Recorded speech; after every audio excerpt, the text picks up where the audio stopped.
Hey, hey. Welcome everybody to Miss Glow's Kitchen, where there's sugar, spice, and everything nice, where we slice, dice, and entice, using everything we can, from peppers to allspice.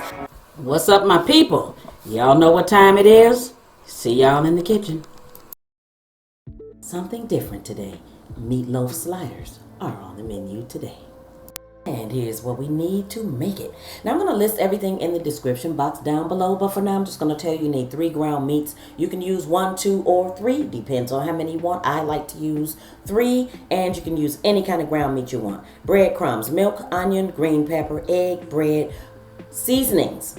I'm going to use parsley, seasoned salt, onion powder, and garlic powder. It's going to be up to you. You can add or take away some of those. All right, y'all. Y'all know what I always say. Ain't nothing to it but to do it. Let's get to it. So we're going to jump right into the prepping and then right onto the mixing. Okay, you can see I got the bread and a little ramekin right there. Now you want to soak that bread in that milk. So there's no particular amount of milk you put in there. You just want to soak the bread in it. So make sure it's completely soggy and wet. Your egg, you want to beat your egg. So that 1 egg, beat it really well. All right, we want to open up our breadcrumbs because once we start mixing, we want to mix. What we don't want to do is over mix our meatloaf. All right, so the green peppers, I got like 1 side of a green pepper because I'm going to do 2 mini meatloaf pans. So if you do a regular size pan, then you will have to increase the amount that you use. All right, so I'm going to use 1 side. I want to chop it rather small. So I'm not going to finely chop it, but I'm going to chop it rather small. So I'm going to do the same thing for the onions. All right, so you know how to cut the onions. You cut the 2 sides off and then you cut it in half. Then you peel it. All right, and after you peel it, bam, start cutting it. Very, very, very, very easy. Like too easy, too easy. All right, if you haven't hit that like and subscribe button, do so now. Hit that like, hit that subscribe, hit that bell for notifications so you'll be one of the first ones to know when I put up a new video. And share this video. How about that? And check me out on Instagram and TikTok, especially TikTok, because on TikTok, sometimes I put up different recipes than the ones that I put up on here. So check me out under Miss Glow's Kitchen on both of those social media platforms. All right. All right, so I'm chopping like a snail. I can see I was busy talking today. So you know sometimes when you're talking, you tend to work a little bit slower in the kitchen. So I was working a little bit slow today. I'm just talking. But nevertheless, get your green peppers, get your onions cut up, and then we're going to get all the meat put into a bowl. All right, so I'm going to put all the onions that I chopped, which is a half, because you can see the other half. So that's half of a medium onion. And of course the green pepper was a large green pepper, and I just cut off 1 side of that green pepper and then chopped it up. So half an onion, part of a green pepper. So we're going to get that in there. Now what we're going to do is we're going to put the bread in here. So squeeze most of the milk out of the bread, but you do want a really juicy meatloaf. So don't pour that milk in there, but just don't squeeze all of your milk out. Squeeze a bunch of it out, and then look at that. See, we put some of the soggy pieces in there. Believe me, you're not going to taste this bread. You're not going to see it, but you're going to get the juiciest meatloaf ever. Watch. All right, so still we're going to put those slices of bread soaked in that milk. We're going to put that in there, but then we're going to put about a half a cup of the actual breadcrumbs in there. Now that's our binder. That's going to hold our meatloaf together. So if you haven't made meatloaf before, then that's why I'm telling you all of this, so you know why you're putting it in there. So you're putting the sliced bread in there so you can have a really juicy meatloaf. All right, you don't want it to dry out. And the breadcrumbs and the egg will act as a binder in here. So that's how we're going to get the loaf shape and hold it. Got it? Yeah, of course you do. Now, as far as seasonings, I'm going to try to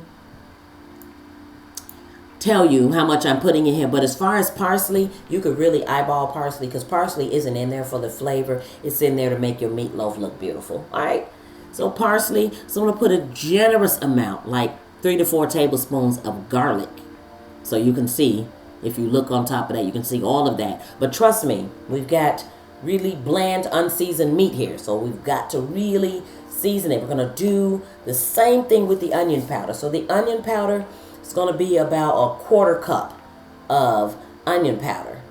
And the seasoned salt, I'm telling you that you want to put 2 to 3 tablespoons of seasoned salt. Now here, is these are optional. I'm going to add some liquid smoke in here. If you don't have it, you can find it at the grocery stores, but if you don't have it, you don't have to put it in there. Of course, I'm going to use Worcestershire sauce. So now this one, it bumps up the flavor a little bit. But again, if you just have the regular ingredients that I did show you in the beginning, sorry about that, that's my phone. You do have the ingredients that I showed you in the beginning. That's all that you need. These are just extras I'm putting in here to bump up the flavor a little bit. So if you have liquid smoke, you have Worcestershire, that's fine, okay? So that is like an additive. If you have accent, that's what that is. You can put like a flavor enhancer in there. You do not need it. Again, I'm telling you that you don't need it. I put it in there because I just like to put a little extra in my meatloaf here. And it just depends on the day when I'm making it. So sometimes I'll just make the plain meatloaf, and then other times I'll add some other stuff into it. So that's why I'm showing you that, because if you feel like it, do it. And try to get yourself a different flavor for the meatloaf. But of course, you know the different types of meat you use, and they will give you different flavors. Now we're going to get our hands in. We're going to get down and dirty, and we're going to mix this up really well. All right, so easy enough. You just want to make sure that everything is distributed evenly amongst that meat, and you want to make sure that that meat too is all the way mixed up. So you don't want some ground turkey in this part of it and then some not in the other part. You know what I'm saying? All right, so you're going to get those done, and then you're going to get them into the meatloaf pans. You're not going to put it all the way to the top, but actually you can, because I'm going to put this on a sheet pan.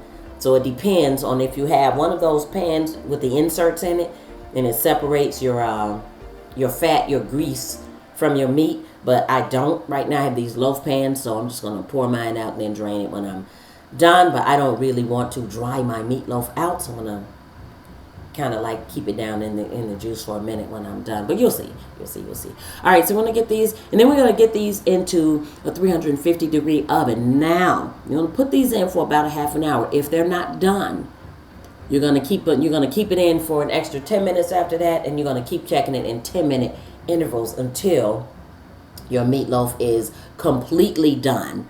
All right, so you don't want any of the undone, because we're using pork in here, and turkey. So you want to make sure that that pork and that turkey is definitely done. See how beautiful that is? And the parsley just gives it a really, really, really beautiful look. So when it's done, I'm going to do the same thing. Now, I'm going to tell you that you're doing these sliders, and if it's game day or something like that, if you want to use barbecue sauce on the outside of here, you very well can. But what I'm actually going to do is I'm going to take some ketchup. All right, so about a cup of ketchup, and you're going to mix that cup of ketchup with about a half a cup of mustard.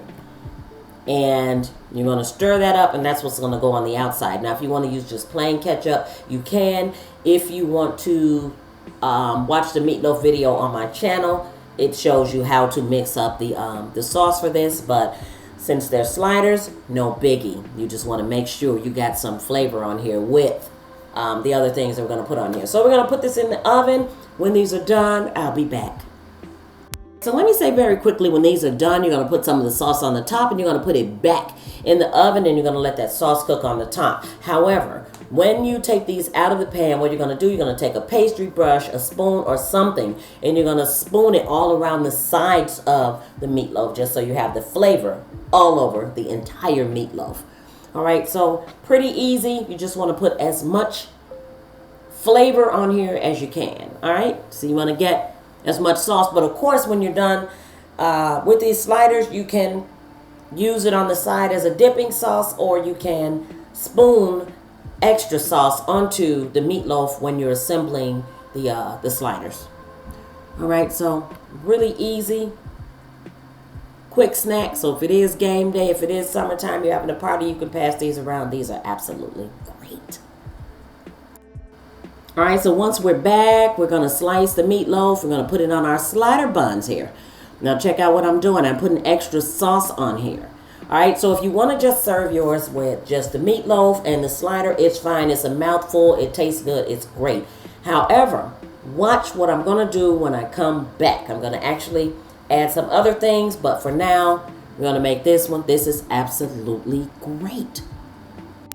All right, so when the plain one is done, this is what it looks like. If you want to actually drizzle sauce on here, you can see I brushed a lot of it on there. But if you want to actually drizzle some on there, that would be fine. So I went ahead and I tasted this one. I'm telling y'all, I had so much sauce on there, I kept licking my fingers in it. Why we always got to look at our food when we bite into it like that? But I just want to let you guys know, this is absolutely delicious. But we're going to make it even more delicious right now. So we're back to do these, our second and our third way. So what I did was I split the slider buns down the middle as evenly as I could. So I got a zesty ranch taco sauce right here. So I'm going to put that on there, give it another depth of flavor. All right, so I'm going to put that on the bottom part of the bun. All right, so if you like a lot of condiments on yours, then put more, put it on the top and the bottom. Hey, but you could use mayo on here too. You could use a ranch salad dressing. So, you know, the possibilities are endless. Trust me on that one. All right, so we're going to stick your meatloaf on here. And the other thing I want to say is, man, if you wanted to like put some cheese on top of your meatloaf too, man. All right, so I fried some onion rings right there. Those are from scratch. They are up on my channel. They are quick, easy, and delicious. Trust me, they're so damn good. All right, so you got to try it. So on top of the meatloaf, you can see with that one, I'm going to put 2 of the onion rings. So, man, these are going to be some really hearty sliders. Like, they little, but they pack a punch. Trust me on that one. All right, so now on the other slider over here, I'm going to put a pile of jalapeno peppers, and not the fresh ones either. So if you want to use fresh ones and you like something really, really spicy and really, really hot, then do that. But these are the ones that I got out of the jar. So they're the hot ones out of the jar. But look, I'm putting a pile of them on there. I love these. These are so good. So, all right, once again, another layer of flavor on there. All right, and on top of those jalapenos, what? Stick some onion rings on the onion ring on the top of there. All right, so got this. Check that out, y'all. I'm going to show y'all what it looked like close up. Man, these are so darn good. Hey, y'all got to go make these. Trust me, I always tell y'all that, but this time I'm like so serious. It's NBA season right now, and I'm putting a little bit more of the condiment on here. I'm telling you, these smell good. I'm ready to eat them, so I'll be right back. All right, here they are close up. Again, you can add more sauce onto your meatloaf if you want to. You can add more of the condiments on there, more peppers. See, the first one I made without the peppers. So I'm telling you, these are worth it. Go make them. Go make them. Hey, and you can make them regular size too. So if you want to put them on regular size buns instead of slider buns and just make a regular size meatloaf, you could do that too. Because if you're a meatloaf sandwich lover, this is for you. Trust me on that one. Thanks for watching, everybody. See y'all next time. For more great recipes, tips, and ideas, check out some of my other videos.